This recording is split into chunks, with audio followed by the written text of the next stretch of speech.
Hey, what's the deal, YouTube? It's your girl, Miss Honey.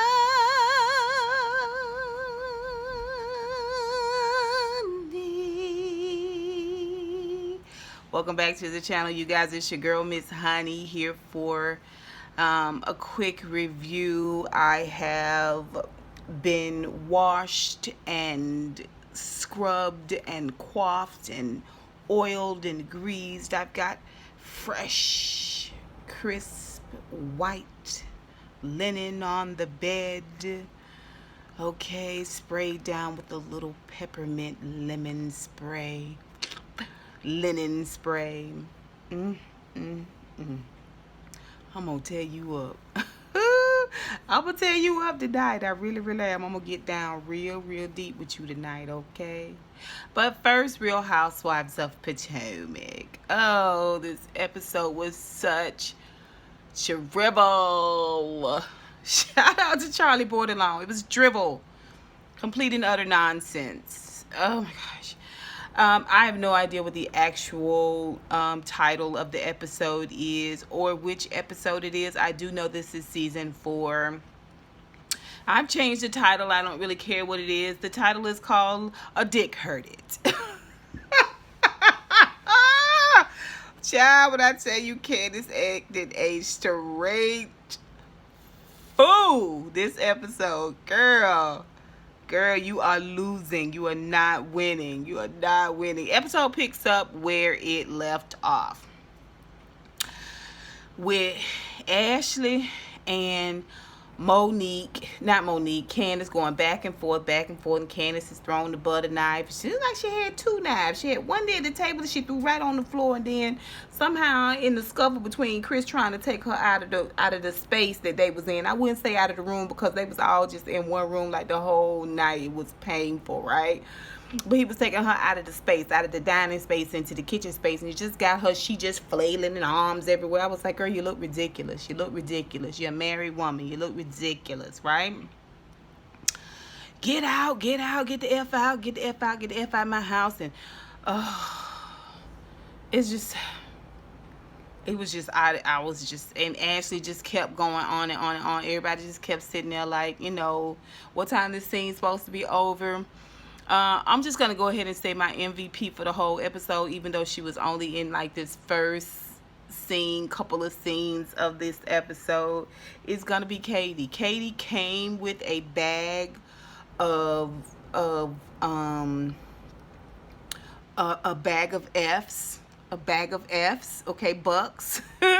Shout out to random TV reviews. A bag of bucks, but she wasn't giving any. She was like, these my bucks, and I'm not giving these bucks out. Okay, I watched her face the whole time that whole exchange at dinner. She was just like, leaning back. She was just like,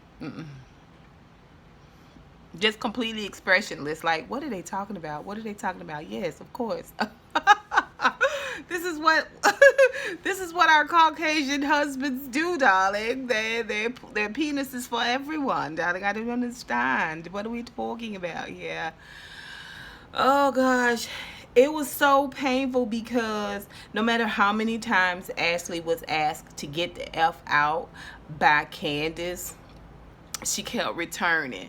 First time she came back, she got as far as the sidewalk. Y'all know they like to talk people into coming back in, which I think is fine if everybody's gonna be amicable. But obviously nobody went over the rules and regulations with Candiace because she kept being on 10. No, she can't leave. Obviously they have paid her a certain amount of money for this episode. Like, she has to be in this scene.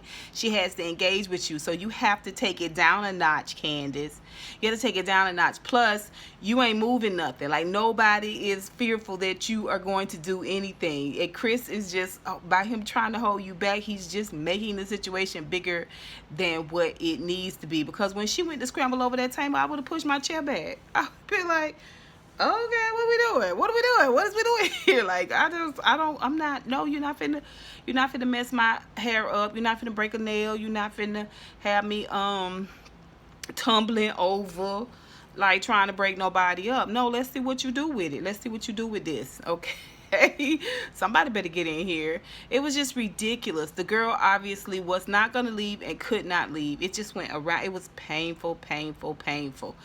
Giselle just kept the mess going. She's the one that started it. She's the one that brought up the whole penis situation.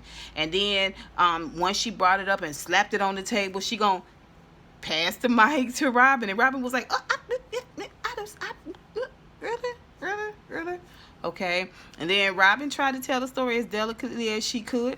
Still, Candiace wasn't chiming in as much as she could have. She really just wanted her to leave up out of there. When she brought up her mama, she just wiped her memory clean. Like, she was just like, all she saw was stars. Okay, don't bring up Dot. Do not bring up Dot.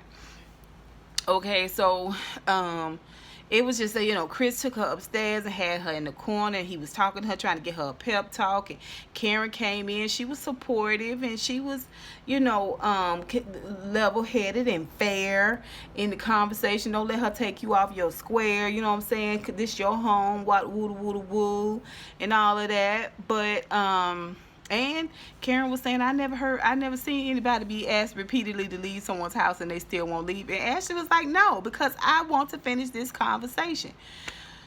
So she want to clear up with Robyn, what's all this scuttlebutt about my husband and his penis and wanting to suck someone's penis? I just don't understand. Robyn, of course, this is all strategically done. Y'all know Robyn late for everything except for this dinner party. She was on time for this dinner party because they were supposed to bring it up in front of Giselle, and then Giselle later on was going to drop it. Okay, and so just tell me what, and Robyn was just trying to explain as best she could. And also they wanted to bring up the fact that Monique called Katie Amistad.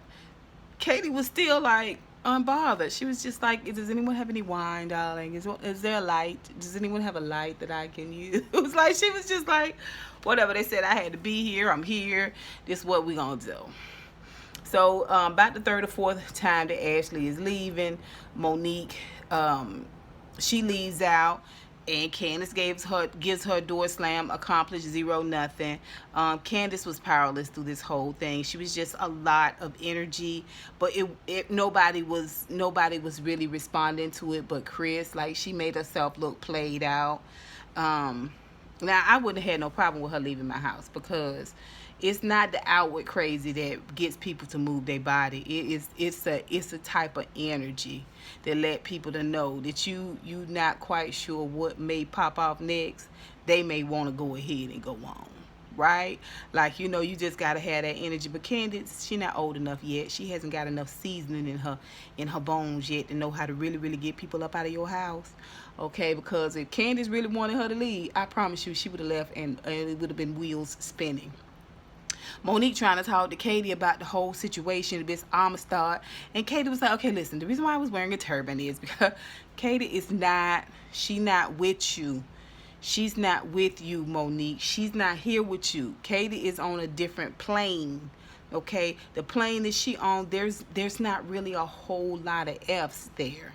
Okay, she was like, okay, is this, I mean, you know, where she is, yeah, it would be that surface. The conversation would have been that surface. In the circle of people that she know, that Katie knows, the conversation would have been that surface. So she naturally assumed, yeah, that's what you were talking about, because why would you go any deeper? Like, who's going deeper? Who's having deeper existential conversations about spirit and energy? Like, what? I don't even know. This is why I'm where. And Ashley walks in. Now, if you ain't got enough issues going on, you're going to stand there in between the middle of the conversation with Monique and Katie. In the midst of that, Candiace comes back and asks Ashley to leave once again, to get out, go on, you know. Karen had already brought it up. She was like, I'm not leaving until I finish talking to Robyn about what happened. I'm like, Chris confirmed that the penis incident happened, that he did say he wanted to suck one of the husband's penises, and that's why Candiace said, see, a dick hurt it too. It's funny to me. That does add a bit of validity to the situation. It does add a bit of validity to the situation. See, a dick hurted too.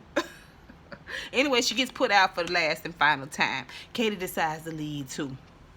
Later on, the girls go back to the table and they talk about it. And Karen gives her 2 cents. And she says that she thinks that Ashley is in pain. It's not that she don't see it. She just don't know how to deal with it. And right now, the girl is dealing in pain. I think it didn't seem like something that was meant to be hurtful towards Ashley at all. Okay, so this was my favorite part of this episode. The only favorite scene that I have in this episode is this one.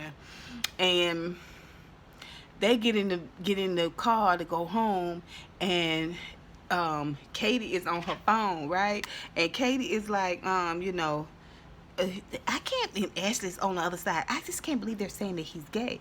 And so Katie's like, well, is he gay, darling? Is he? And Ashley's like, no, I just know, girl, he's not gay. He is absolutely not gay. Well, does he like sucking on penises, darling? Is he into boys? And Cass is like, no, I just said, why would you say that? She was like, because it's this is 2019. I guess they love the boys. They love tricking on the boys. Any dark, warm crevice, darling, will do. I mean, you don't have to be. This is commonplace, isn't it? I just assumed that we could all screw and suck whomever we wanted. I mean, it's weird. She was completely oblivious. She was like, I don't understand. This is what husbands do. Yeah, you give them enough alcohol, you can put a firecracker up their butt. Like, it's just, she was just like, this is commonplace in my circle. And Ashley knew it because she was not at all upset. She was not upset. Now, I don't know if her goal was just to make it seem like she just wasn't bothered. Okay, but anyway, I feel like she knew about it. Everybody at the table was saying she knew about it. I just, I think it's their storyline.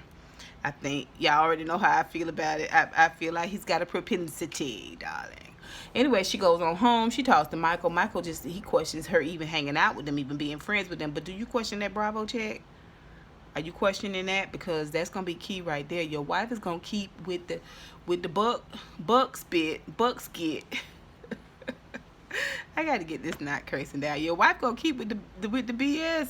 Long as she getting that check, long as she able to garner that check. If she took that Coffee and Love song and put it on stage, okay, and tried to make it seem like that was a real bona fide song, like really popping, and that she could possibly have a world tour, yeah, your girl will do. She's gonna sell you and your propensity down the river. Oh, later on, child, they go down to the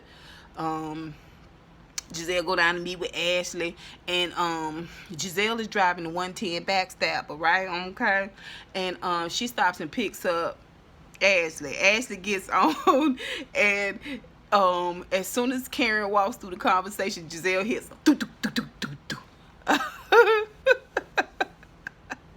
She tells Ashley that Karen was dragging her, and she was dragging Michael, and woo, and Ashley just jumps right on board because nobody has questions for Giselle. No one has questions for Giselle. Now, she not going to question why Giselle, if she's supposed to be her friend, will bring something so embarrassing up at the dinner table in front of everybody. She doesn't question that, but she is questioning Karen, and she also questions Robyn. She wants to blame Robyn a little bit. Really, she wants Robyn to renege and say she didn't hear it. And Robyn was like, we're not that good of friends. We just not, baby. And still, if you want to pull the renege on me, you're going to have to pull it on 2 other people who heard it, okay, including yourself, right?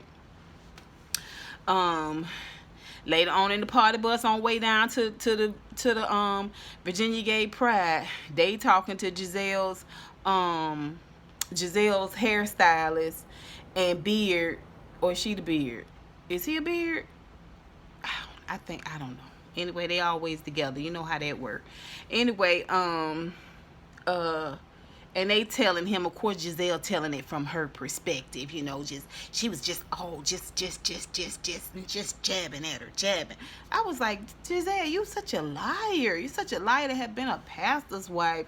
Like, lying and backstabbing and backbiting and being fork-tongued comes so easy to you, girl. Easy. You do not have a struggle. Robyn had a genuine struggle with that conversation with Ashley, where she was like, I'm not gonna, no, why are you saying it like I started this? Giselle is the one that brought that up, which I was like, oh, this might be a real moment, because y'all know Robyn don't go against Giselle. When she said, that's not the point. The point is, you shouldn't have said that, and you know it's not true. She was like, well, I wouldn't make that up, girl. I'm telling you, it happened.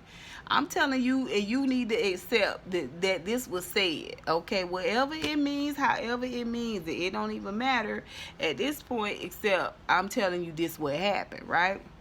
So Ashley gets mad and walks off. She doesn't really have a leg to stand on.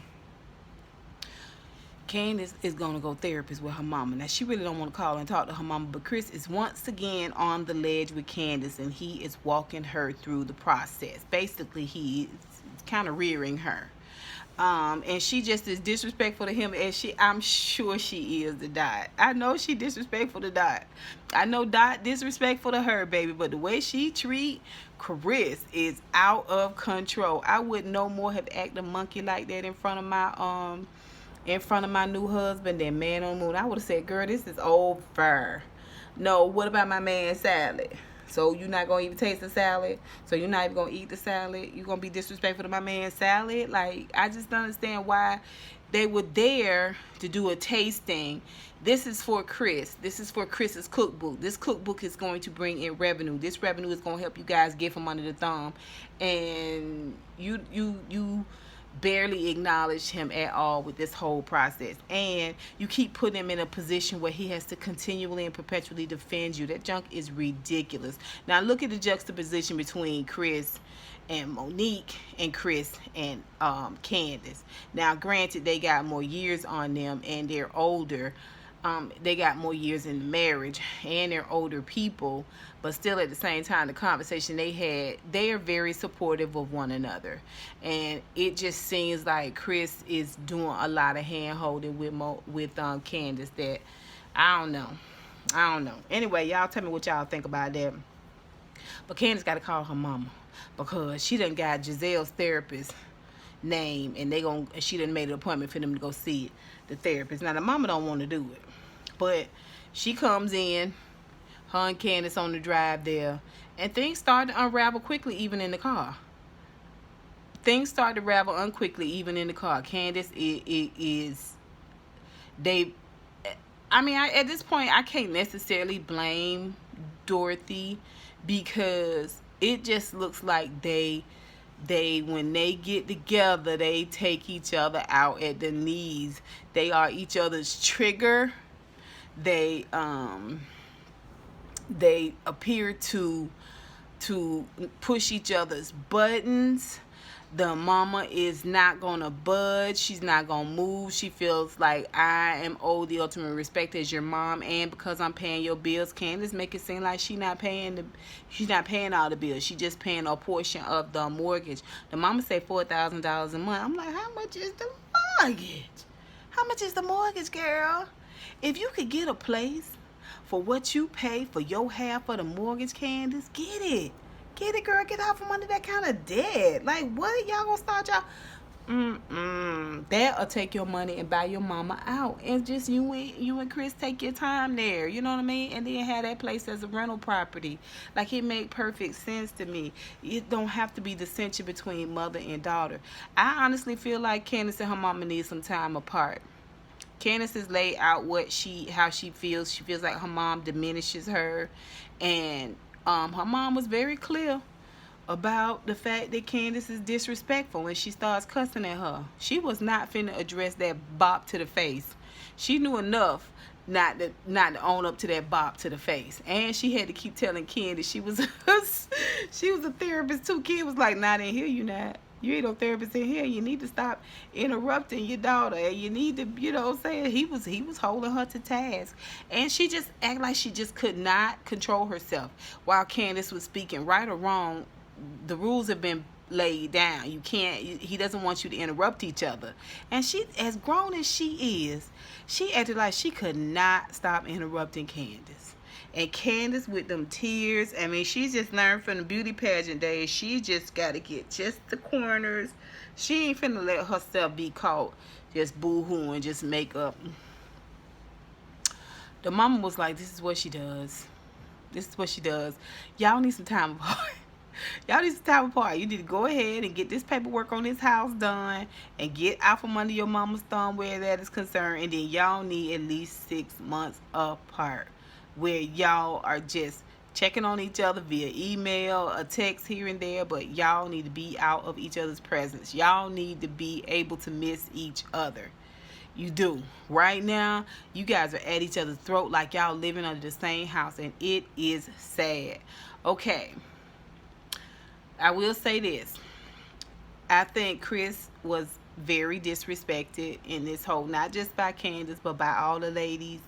The way he was, his food and him prepping and serving them and stuff, they just didn't seem like they were very appreciative of it. I didn't like that at all. But that was it for this episode. You guys tell me what you think. It really wasn't a whole lot. That I just didn't understand why Candiace didn't the girl was not leaving your house. She was not leaving your house, girl. So why would you give her that much energy? It just made her look so ridiculous. But y'all tell me what you think. Put it down below. And until next time, honeybees. Mwah, mwah, mwah. I'll holla.